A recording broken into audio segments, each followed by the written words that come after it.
నమస్తే, welcome to Disha TV news. ముందుగా headlines.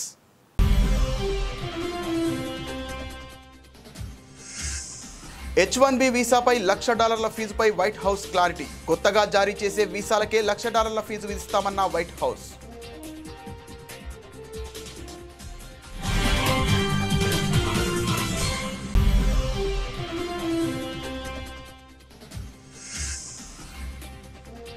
H1B visa fee పెంపు. ప్రధానమంత్రి నరేంద్ర మోదీ కీలక వ్యాఖ్యలు. పరాధీనతే మన నిజమైన శత్రువు అన్న ప్రధాని మోదీ.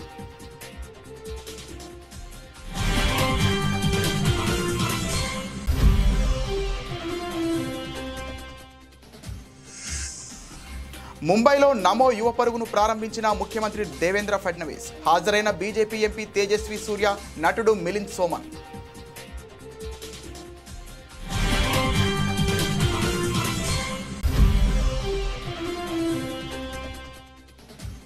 H1B వీసాలపై ట్రంప్ సంచలన నిర్ణయంతో అమెరికా ఆవిష్కరణలకు గండి అన్న నీతి ఆయోగ్ మాజీ సీఈఓ. అమెరికా నష్టమే మనకు లాభంగా మారుతుందని స్పష్టం చేసిన అమితాబ్ కాంత్.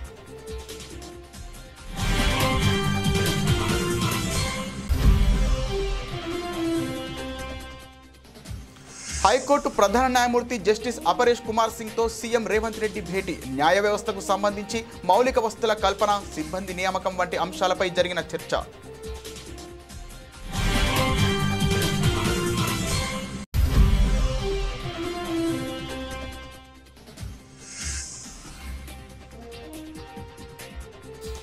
జల్ జీవన్ మిషన్ ద్వారా 3 ఏళ్లలో ఇంటింటికి కుళాయిల ద్వారా తాగునీరు అందిస్తాం. స్పష్టం చేసిన ముఖ్యమంత్రి చంద్రబాబు.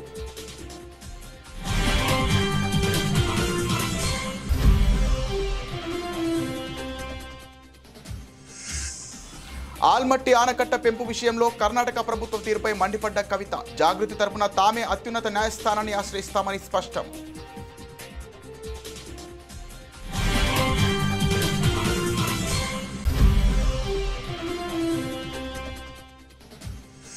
రాజకీయ ప్రయోజనాలకు తిరుమల క్షేత్రాన్ని వాడుకోవడం చంద్రబాబుకు, లోకేష్కు అలవాటుగా మారింది. టీటీడీ బోర్డు మాజీ చైర్మన్ భూమన కరుణాకర్ రెడ్డి ఫైర్.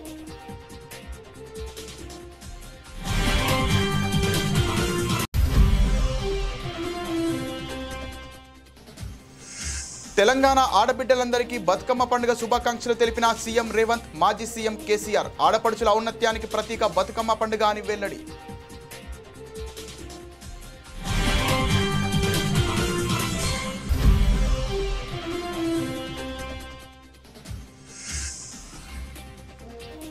వైఎస్ఆర్సీపీ నేత మాజీ మంత్రి అంబటి రాంబాబు సంచలన వ్యాఖ్యలు. పోలవరాన్ని సర్వనాశనం చేసింది చంద్రబాబే అంటూ విమర్శలు.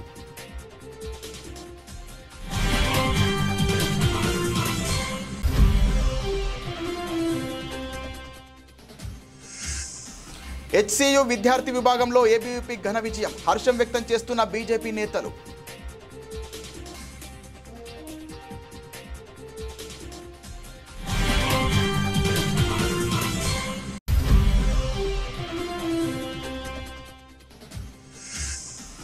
మలయాళ super star Mohan లాల్కు Dada Saheb Phalke award. 2023 సంవత్సరానికి గాను మోహన్ లాల్కు విశిష్ట పురస్కారం.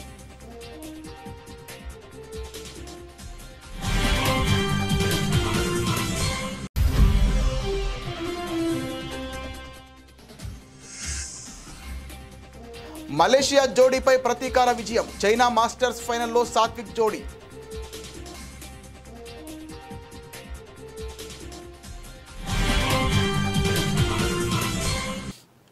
అమెరికా అధ్యక్షుడు డొనాల్డ్ ట్రంప్ H1B వీసా విధానంలో సంచలన మార్పులకు శ్రీకారం చుట్టారు. అమెరికన్లకే ఉద్యోగాలు దక్కాలనే లక్ష్యంతో కొత్తగా జారీ చేసే H1B వీసాలపై భారీగా ఫీజు విధించే కీలక ప్రకటనపై ఆయన సంతకం చేశారు. దీని ప్రకారం కంపెనీలు కొత్తగా విదేశీ ఉద్యోగి కోసం H1B వీసాకు దరఖాస్తు చేస్తే $1,00,000, సుమారు 83 లక్షల ఫీజు చెల్లించాల్సి ఉంటుంది. అయితే ఈ నిర్ణయంపై ఆందోళన వ్యక్తమైన నేపథ్యంలో శనివారం వైట్ హౌస్ ఒక స్పష్టత ఇచ్చింది. ఈ ఫీజు కేవలం కొత్తగా H1B వీసా కోసం దరఖాస్తు చేసుకునే వారికి మాత్రమే వర్తిస్తోందని, ఇప్పటికే వీసా కలిగి ఉన్న వారికి లేదా రెన్యువల్ చేసుకునే వారికి ఇది వర్తించదని ఓ వైట్ హౌస్ అధికారి మీడియాకు తెలిపారు. ఇది ఒక్కసారి మాత్రమే చెల్లించాల్సిన ఫీజని, రాబోయే లాటరీ సైకిల్ నుంచి అమల్లోకి వస్తోందని ఆయన వివరించారు. భారతదేశానికి అసలైన శత్రువు ఇతర దేశాలపై ఆధారపడమేనని ప్రధానమంత్రి నరేంద్ర మోదీ అన్నారు. దేశ బలోపేతానికి, ప్రపంచ గౌరవానికి స్వావలంబన ఒక్కటే మార్గమని ఆయన స్పష్టం చేశారు. H1B వీసా ఫీజు పెంపు వేళ గుజరాత్లోని భావ్నగర్లో జరిగిన ఓ బహిరంగ సభలో ఆయన ప్రసంగిస్తూ ఈ కీలక వ్యాఖ్యలు చేశారు. ప్రపంచంలో మనకు పెద్ద శత్రువులు ఎవరూ లేరు. ఇతర దేశాలపై ఆధారపడమే మన ఏకైక నిజమైన శత్రువు. ఈ పరాధీనత అనే శత్రువును మనమందరం కలిసి ఓడించాలని మోదీ పిలుపునిచ్చారు. ఇతరులపై ఆధారపడితే మన ఆత్మగౌరవం దెబ్బతింటోందని, 140 కోట్ల మంది ప్రజల భవిష్యత్తును ఇతరుల చేతుల్లో పెట్టలేమని ఆయన అన్నారు. ప్రపంచ శాంతి, స్థిరత్వం కోసం ప్రపంచంలోనే అత్యధిక జనాభా ఉన్న దేశం తప్పనిసరిగా ఆత్మనిర్భర్గా మారాలని ఆయన అభిప్రాయపడ్డారు. గత కాంగ్రెస్ ప్రభుత్వాల విధానాలపై ప్రధాని మోదీ తీవ్ర విమర్శలు చేశారు. దేశంలో నౌకా నిర్మాణాన్ని ప్రోత్సహించకుండా విదేశీ నౌకలకు అద్దె చెల్లించడానికే వారు ప్రాధాన్యత ఇచ్చారని ఆరోపించారు. साथियों, भारत आज विश्व बंधु की भावना से आगे बढ़ रहा है. दुनिया में हमारा कोई बड़ा दुश्मन नहीं है. सच्चे अर्थ में अगर हमारा कोई दुश्मन है तो वो है दूसरे देशों पर हमारी निर्भरता. यही हमारा सबसे बड़ा दुश्मन है और हमें मिलकर भारत के इस दुश्मन को निर्भरता वाले दुश्मन को हराना ही होगा. हमें ये बात हमेशा दोहरानी है. जितनी ज्यादा विदेशी निर्भरता उतनी ज्यादा. మహారాష్ట్రలోని ముంబైలో ఆదివారం ఉదయం నమో యువ పరుగు కార్యక్రమాన్ని నిర్వహించారు. ఈ కార్యక్రమానికి ముఖ్య అతిథిగా ముఖ్యమంత్రి దేవేంద్ర ఫడ్నవీస్ హాజరయ్యారు. అనంతరం బీజేపీ ఎంపీ తేజస్వి సూర్య మరియు నటుడు ప్రభావశీలుడు మిలింద్ సోమన్ జెండా ఊపి నమో యువ పరుగును ప్రారంభించారు. ఈ కార్యక్రమంలో పెద్ద సంఖ్యలో ప్రజలు ఉత్సాహంగా పాల్గొన్నారు. भारतीय जनता पक्षाचे यूथ आयकॉन तेजस्वी सूर्याजी, आपले अध्यक्ष अमित साटमजी, या ठिकाणी उपस्थित सर्व मान्यवर आणि उपस्थित सर्व माझ्या तरुण मित्रांनो, भावांनो आणि बहिणींनो, आज आपण सगळे लोक या ठिकाणी नमो युवा रन करता एकत्रित आलो आहोत. देशाचे प्रधानमंत्री माननीय नरेंद्र मोदीजी यांच्या अमृत महोत्सवी जन्मदिनाच्या निमित्ताने संपूर्ण भारत कृतसंकल्पित झाला आहे आत्मनिर्भरतेकरता. आणि आत्मनिर्भर भारतामध्ये आत्मनिर्भर युवा ही आपली संकल्पना आहे. आपण सगळ्यांनी भारताची ताकद ऑपरेशन सिंदूर मध्ये बघितलेली आहे. भारताची ताकद आणि भारताची एअर डिफेन्स सिस्टीम अशी आहे की भारताला कोणी पराजित करू शकत नाही. पण एकच गोष्ट भारताला पराजित करू शकते, ती म्हणजे ड्रग्स. जर आमचा युवा हा नशामुक्त असला, ड्रग मुक्त असला, तर भारतावर कुठलंही आक्रमण या ठिकाणी चालू शकणार नाही. भारताला कोणी पराजित करू शकणार नाही. पण आमच्या युवाला या ठिकाणी जर आतून అమెరికా అధ్యక్షుడు డొనాల్డ్ ట్రంప్ H1B వీసాలపై తీసుకున్న నిర్ణయం ప్రపంచవ్యాప్తంగా చర్చనీయాంశమైంది. ఈ విధానం అమెరికాకు నష్టం కలిగించి పరోక్షంగా భారత ప్రగతికి ఊతమిస్తోందని నీతి ఆయోగ్ మాజీ సీఈఓ G20 షేర్పా అమితాబ్ కాంత్ అభిప్రాయపడ్డారు. అమెరికా తన తలుపులు తానే మూసుకోవడం ద్వారా భారత ఐటీ నగరాలకు కొత్త అవకాశాలు సృష్టిస్తోందని ఆయన అన్నారు. ఈ నిర్ణయంపై అమితాబ్ కాంత్ స్పందిస్తూ డొనాల్డ్ ట్రంప్ విధించిన $1,00,000 H1B ఫీజు అమెరికాలోని ఆవిష్కరణలను దెబ్బతీసి భారత వృద్ధిని వేగవంతం చేస్తోంది. ప్రపంచ స్థాయి ప్రతిభావంతులకు ద్వారాలు మూయడం ద్వారా అమెరికా తర్వాతి తరం ల్యాబ్లు, పేటెంట్లు, ఆవిష్కరణలు, స్టార్టప్లు బెంగళూరు, హైదరాబాద్, పూణే, గుర్గావ్లకు తరలివచ్చే అవకాశం ఉందని పేర్కొన్నారు.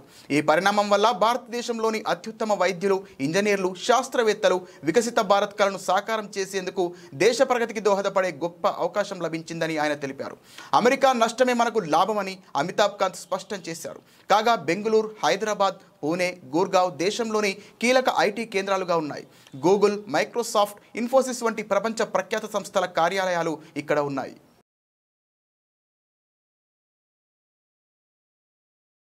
రాష్ట్రంలో కొత్తగా ఏర్పాటైన జిల్లాల్లో అవసరమైన చోట్ల కోర్టు భవనాలు నిర్మించాలని హైకోర్టు ప్రధాన న్యాయమూర్తి జస్టిస్ అపరేష్ కుమార్ సింగ్ ముఖ్యమంత్రి రేవంత్ రెడ్డికి సూచించారు.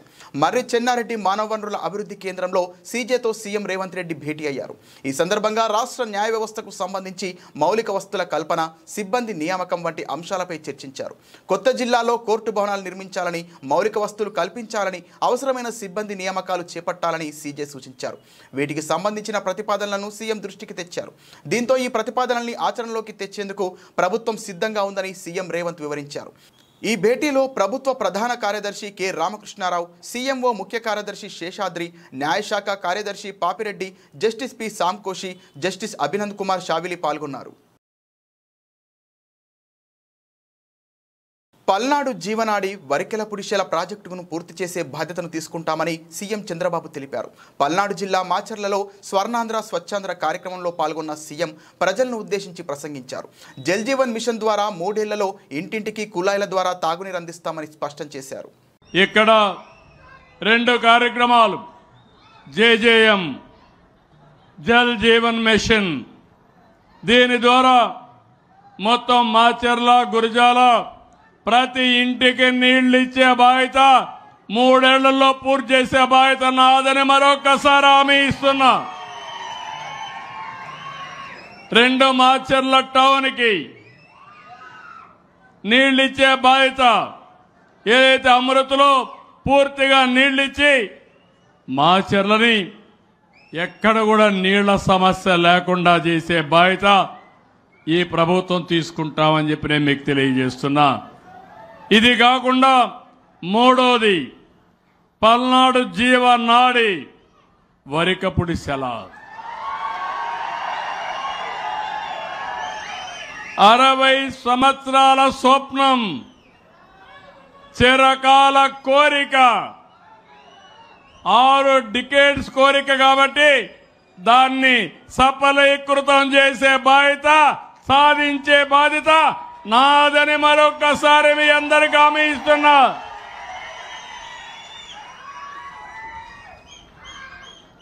దీంట్లో కూడా మీరు చూస్తే 1,25,000 ఎకరాలకు నీరు అందుతుంది. 1,00,000 మందికి త్రాగునీరిచ్చే అవకాశం ఉంటుంది. మొదటి దశ 1.54 టీఎంసీలు, రెండవ దశ 6.32 టీఎంసీలు నీళ్లు కావాలి. ఈ 2 కూడా చేసే బాధ్యత ఈ ప్రభుత్వం తీసుకుంటాం. ఆల్మట్టి ఆనకట్ట పెంపు విషయంలో కర్ణాటక ప్రభుత్వ తీరుపై కవిత మండిపడ్డారు. సుప్రీంకోర్టు స్టే విధించినా అక్కడి సర్కారు లెక్క చేయడం లేదని విమర్శించారు. కర్ణాటకను అడ్డుకోకుంటే కృష్ణానదిలో నీటి చుక్క కూడా మిగలదని ఆమె ఆందోళన వ్యక్తం చేశారు. ఆల్మట్టిపై వెంటనే సుప్రీంకోర్టుకు వెళ్లాలని రాష్ట్ర ప్రభుత్వానికి సూచించారు. లేదంటే జాగృతి తరపున తామే అత్యున్నత న్యాయస్థానాన్ని ఆశ్రయిస్తామని స్పష్టం చేశారు. బీసీ రిజర్వేషన్లపై నిర్ణయం తీసుకోకపోతే నిరసనలు తెలుపుతామని ప్రభుత్వాన్ని కవిత హెచ్చరించారు. ఈ రాష్ట్రానికి సంబంధించినటువంటి అత్యంత కీలకమైనటువంటి జలవనరు మనకు కృష్ణానది. దక్షిణ తెలంగాణలో ఉండేటటువంటి 5 జిల్లాలకు, మహబూబ్ నగర్, రంగారెడ్డి, నల్గొండ, సగం ఖమ్మం, హైదరాబాదు, వీటన్నిటికీ కూడా ప్రాణదాయినిగా మనకు కృష్ణానది జలాలు ఉంటాయి. మరి వాటి కోసం మనము నిరంతరం పోరాటం చేస్తూ వచ్చినాం. తెలంగాణ ఉద్యమ సందర్భంలో కూడా ప్రధానంగా జల సాధన విషయంలోనే మనము ఉద్యమాన్ని నిర్మించుకోవడం జరిగింది. అది ప్రజలందరికీ తెలిసిన విషయమే. అదేవిధంగా ఉమ్మడి ఆంధ్రప్రదేశ్ ఉన్నటువంటి సందర్భంలో కూడా నదీ జలాల పంపిణీ విషయంలో, ప్రత్యేకించి కృష్ణానది విషయంలో కూడా మరి అనేక సందర్భాల్లో చర్చించి ఫైట్ చేసినటువంటి విషయాన్ని కూడా ప్రజలందరూ గమనించుకోవాలి. మరి ఆనాడు ఉమ్మడి ఆంధ్రప్రదేశ్లో ఉన్నప్పుడే మనకు ఇబ్బంది అవుతుంది కృష్ణానది కర్ణాటకను దాటి రావడం అని చెప్పి పెద్ద ఎత్తున సుప్రీంకోర్టులో కేసేస్తే ఆల్మట్టి డ్యామ్ హైట్ పెరగకుండా ఉమ్మడి ఆంధ్రప్రదేశ్లోనే మనందరికీ కూడా స్టే వచ్చింది. అటువంటి స్టేను ఇప్పుడు కర్ణాటక ఉల్లంఘిస్తూ మరి 1,70,000 ఎకరాలను సేకరించడానికి 70,000 కోట్లను రిలీజ్ చేస్తూ మొన్న కర్ణాటక ప్రభుత్వం నిర్ణయం తీసుకున్నది. ఆ తీసుకున్నటువంటి నిర్ణయం మీద తక్షణమే మహారాష్ట్ర ముఖ్యమంత్రి గారు స్పందించారు. వీళ్ళు ఇట్లా 5 మీటర్లు ఎత్తు పెంచుకుంటే 100 టీఎంసీలు నీళ్లు నిల్వ కృష్ణాలో ఉంచుకుంటే మా మహారాష్ట్రలో 2 జిల్లాలు మునిగిపోతాయి కాబట్టి మేము దీనికి ఒప్పుకోము, మేము సుప్రీంకోర్టుకు పోతామని మహారాష్ట్ర ముఖ్యమంత్రి గారు, భారతీయ జనతా పార్టీ అక్కడ అధికారంలో ఉంది, వాళ్ళు రాజకీయ ప్రయోజనాలకు తిరుమల క్షేత్రాన్ని వాడుకోవడం చంద్రబాబుకు లోకేష్కు ఒక అలవాటుగా మారిందని టీటీడీ బోర్డు మాజీ చైర్మన్ భూమన కరుణాకర్ రెడ్డి మండిపడ్డారు. వెంకటేశ్వర స్వామి సాక్షిగా అబద్ధాలు, విష ప్రచారాలు చేయడం వారిద్దరికీ అలవాటే అన్నారు. పరకామణిలో చోరీ విషయంలోనూ లోకేష్ పచ్చి అబద్ధాలు ఆడుతున్నారు. రాష్ట్రంలో ఆలీబాబా అరడజన్ దొంగల రాజ్యాన్ని నడుపుతూ వైఎస్ఆర్సీపీ పైన, మా పార్టీ నాయకులపైన తప్పుడు ఆరోపణలు చేస్తున్నారని తీవ్రంగా ఖండించారు. టీటీడీ చైర్మన్ బీఆర్ నాయుడుకు ప్రోద్బలంతో ఒక ఇంజనీర్ తన మీద పోలీసులకు ఫిర్యాదు చేశారు. శంకు చక్రాలు ధరించిన విష్ణుమూర్తి విగ్రహం అపరిశుభ్రమైన ఘటనా స్థలిలో ఉండడం చూసి ఇది అపచారమని భావించారన్నారు. ఇది ఎలా హైందవ ద్రోహమో బీఆర్ నాయుడు చెప్పాలని డిమాండ్ చేశారు.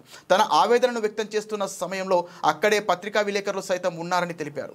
టీటీడీ పాలక మండలి అధ్యక్షుడు బీఆర్ నాయుడు, ఆయన భుజకీర్తులైనటువంటి ఓ 3-4 పాలక మండలి సభ్యుల యొక్క ఒత్తిడి మేరకు ఆ ఫిర్యాదు పోలీసు వాళ్ళు ఆ సంబంధిత ఇంజనీర్తో చేయించినట్టుగా అర్థమవుతుంది. ఈరోజు పోలీసు అధికారులు నన్ను పిలిచి దాదాపు ఒక 31 ప్రశ్నలు వేయటం జరిగింది. కానీ ఈ సందర్భంగా నేను పోలీసు అధికారులు నా పట్ల చాలా గౌరవంతో వ్యవహరించడమే కాకుండా ఏమాత్రము కూడా అనుచితంగా వాళ్ళు వ్యవహరించకుండా చాలా హుందాగా మా మధ్యన ఆ ప్రశ్న సమాధానాల కార్యక్రమం సాగింది. ఈ ఇంజనీరే నేరుగా పోయి వీళ్ళ బలవంతం మీద, చైర్మన్ బీఆర్ నాయుడు గారి బలవంతం మీద కంప్లైంట్ ఇచ్చినారు. మొదటి తప్పు అది. అక్కడ ఫిర్యాదులో అది శనీశ్వర విగ్రహం అని చెప్పటం ఆయన చేసినటువంటి రెండో తప్పు. మూడవ తప్పు, అది 20 సంవత్సరాలుగా ఆ విగ్రహం, శనీశ్వర విగ్రహం అలా ఉంది అని చెప్పటం మరింత తప్పు.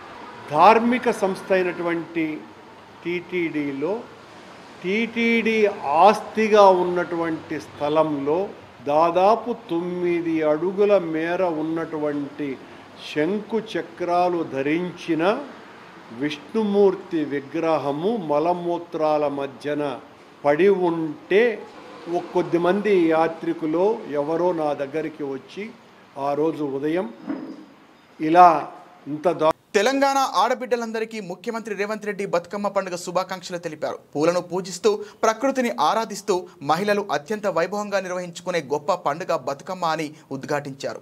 తెలంగాణ సంస్కృతి సాంప్రదాయాలకు, ఆడపడుచుల ఔన్నత్యానికి ప్రతీక అయిన బతుకమ్మ పండుగను ఆడపడుచులందరూ కలిసి సంతోషంగా చేసుకోవాలని ఆకాంక్షించారు. తెలంగాణ సామూహిక జీవన విధానానికి, కష్టసుఖాలను కలిసి పంచుకునే ప్రజల ఐక్యతకు ఈ పండుగ నిదర్శనమని పేర్కొన్నారు. ఎంగిలిపూల బతుకమ్మ నుంచి సద్దుల బతుకమ్మ వరకు 9 రోజుల పాటు ఆటపాట్లతో అందరూ వైభవంగా ఈ పండుగను జరుపుకోవాలని సూచించారు. అలాగే రాష్ట్ర ప్రజలకు బీఆర్ఎస్ అధినేత మాజీ సీఎం కల్వకుంట్ల చంద్రశేఖరరావు బతుకమ్మ పండుగ శుభాకాంక్షలు తెలిపారు. తెలంగాణ అస్తిత్వానికి, సాంస్కృతిక జీవనానికి బతుకమ్మ తరతరాల ప్రతీకగా నిలిచిందని, పూలను దేవతగా కొలిచేదే బతుకమ్మ పండుగ అని ఉద్ఘాటించారు. ప్రపంచ సంస్కృతి సాంప్రదాయాల్లో తెలంగాణ ప్రత్యేకతను చాటుతుందని తెలిపారు. నేటి నుండి ప్రారంభమవుతున్న ఎంగిలిపూల బతుకమ్మ సందర్భంగా రాష్ట్ర ప్రజలకు శుభాకాంక్షలు తెలిపారు. ఎంగిలిపూలతో ప్రారంభమై సద్దులతో మునిగే 9 రోజుల బతుకమ్మ పండుగ పల్లెలు, పట్టణాల్లో మహిళలు, పిల్లా పాపలతో ప్రత్యేక సాంస్కృతిక సందడి నెలకొంటోందని చెప్పుకొచ్చారు. సంపన్న వర్గాల భాగస్వామ్యంతో నాటి తెలంగాణ రాష్ట్ర సాధన సమయంలో ఉద్యమ తెలంగాణ అస్తిత్వ ఆకాంక్షలకు బతుకమ్మ ప్రధాన సాంస్కృతిక వేదికగా నిలిచిందని గుర్తు చేసుకున్నారు.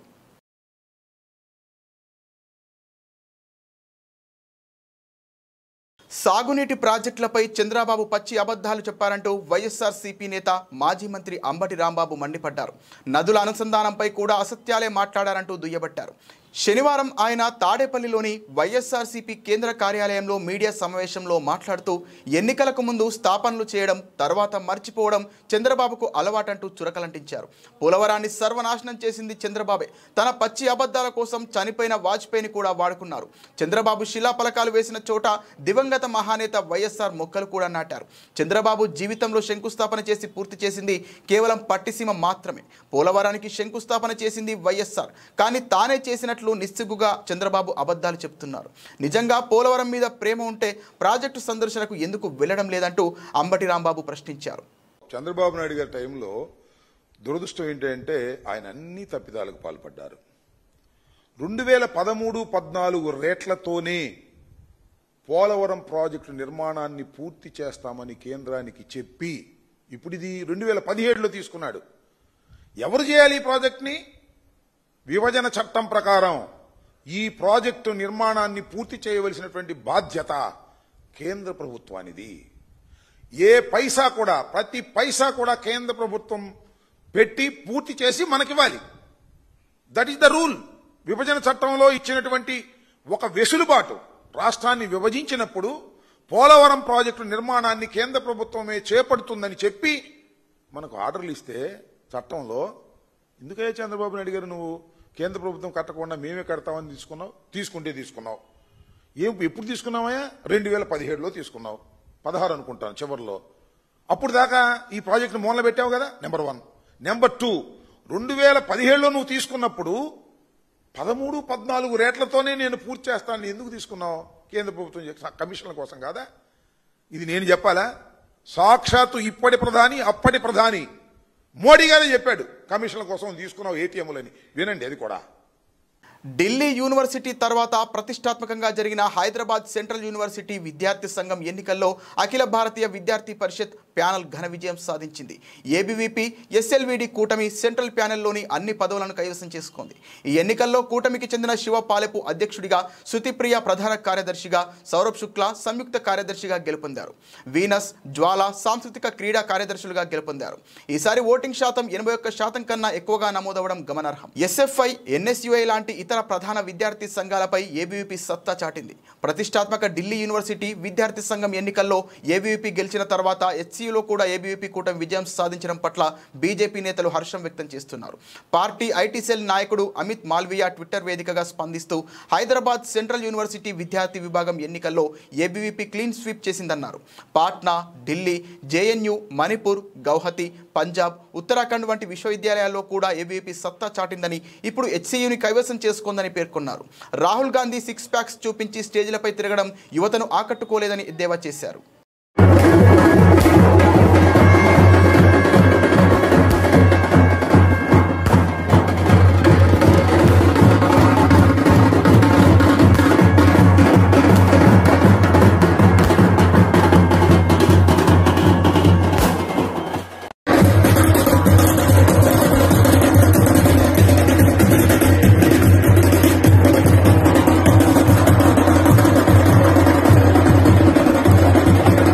మలయాళ చిత్ర పరిశ్రమకు చెందిన దిగ్గజ నటుడు సూపర్ స్టార్ మోహన్ లాల్ను భారత సినీ రంగంలో అత్యంత విశిష్ట దాదాసాహెబ్ ఫాల్కే పురస్కారం వరించింది. భారతీయ సినిమాకు ఆయన అందించిన విశేష సేవలకు గుర్తింపుగా 2023 సంవత్సరానికి గాను ఈ అవార్డుకు ఎంపిక చేసినట్లు కేంద్ర ప్రభుత్వం అధికారికంగా ప్రకటించింది. ఈ విషయాన్ని కేంద్ర సమాచార ప్రసార మంత్రిత్వ శాఖ తన ఎక్స్ ఖాతా ద్వారా వెల్లడించింది.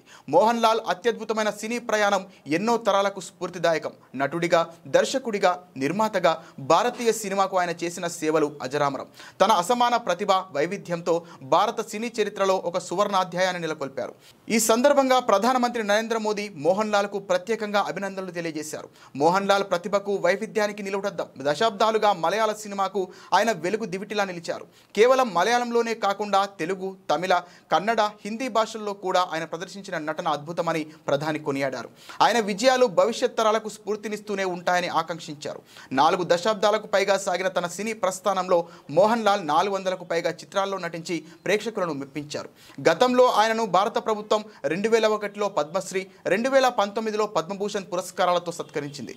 సెప్టెంబర్ 23న జరగనున్న 71వ జాతీయ చలనచిత్ర అవార్డుల ప్రధానోత్సవంలో మోహన్ లాల్ ఈ పురస్కారాన్ని అందుకోనున్నారు.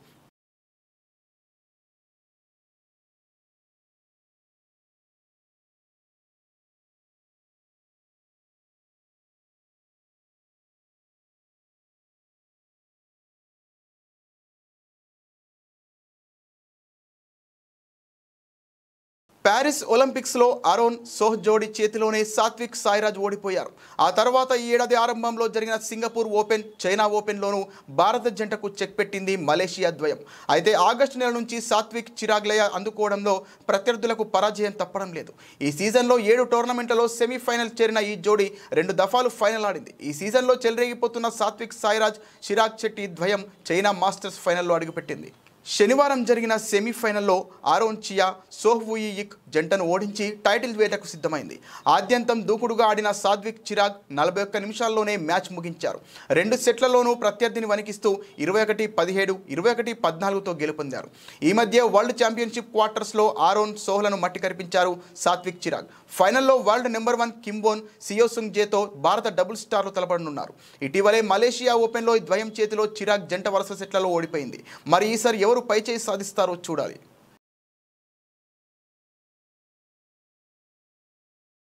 బులెటిన్ ముగించే ముందు హెడ్లైన్స్ మరోసారి.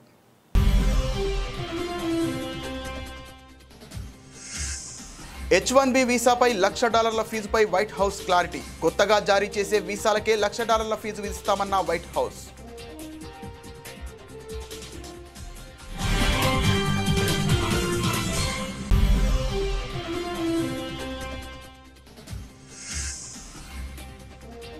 H1B వీసా ఫీజు పెంపు. ప్రధానమంత్రి నరేంద్ర మోదీ కీలక వ్యాఖ్యలు. పరాధీనతే మన నిజమైన శత్రువు అన్న ప్రధాని మోదీ.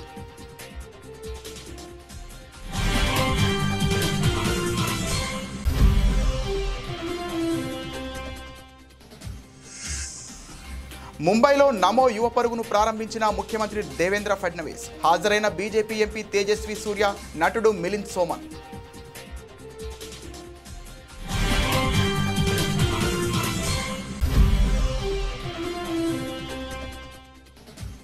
H1B వీసాలపై ట్రంప్ సంచలన నిర్ణయంతో అమెరికా ఆవిష్కరణలకు గండి అన్న నీతి ఆయోగ్ మాజీ సీఈఓ. అమెరికా నష్టమే మనకు లాభంగా మారుతుందని స్పష్టం చేసిన అమితాబ్ కాంత్.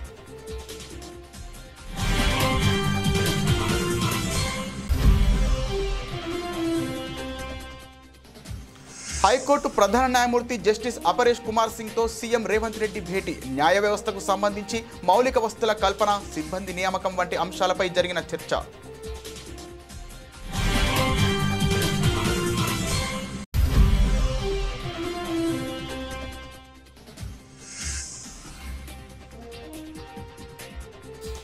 జల్ జీవన్ మిషన్ ద్వారా 3 ఏళ్లలో ఇంటింటికి కుళాయిల ద్వారా తాగునీరు అందిస్తాం. స్పష్టం చేసిన ముఖ్యమంత్రి చంద్రబాబు.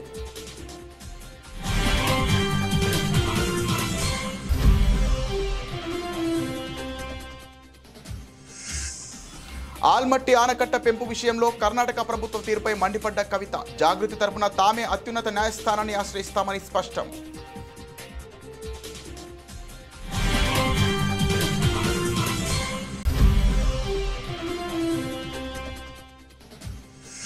రాజకీయ ప్రయోజనాలకు తిరుమల క్షేత్రాన్ని వాడుకోవడం చంద్రబాబుకు, లోకేష్కు అలవాటుగా మారింది. టీటీడీ బోర్డు మాజీ చైర్మన్ భూమన కరుణాకర్ రెడ్డి ఫైర్.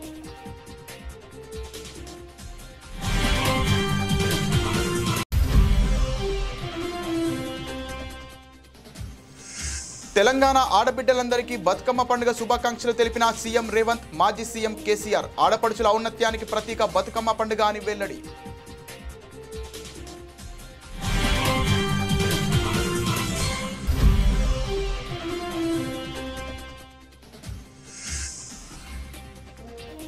వైఎస్ఆర్సీపీ నేత మాజీ మంత్రి అంబటి రాంబాబు సంచలన వ్యాఖ్యలు. పోలవరాన్ని సర్వనాశనం చేసింది చంద్రబాబే అంటూ విమర్శలు.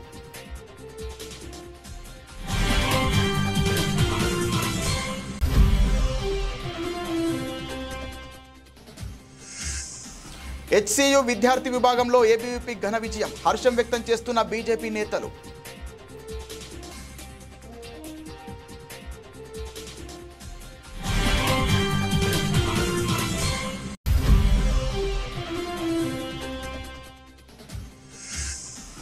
మలయాళ సూపర్ స్టార్ మోహన్ లాల్కు దాదాసాహెబ్ ఫాల్కే అవార్డు. 2023 సంవత్సరానికి గాను మోహన్ లాల్కు విశిష్ట పురస్కారం.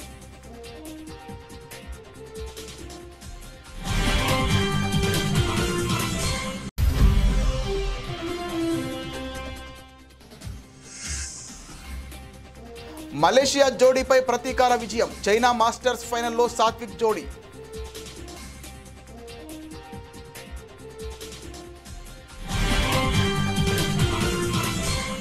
ఇది ఇవాల్టి బులెటిన్. మరిన్ని వార్తల సమాహారంతో మళ్ళీ కలుద్దాం. నమస్తే.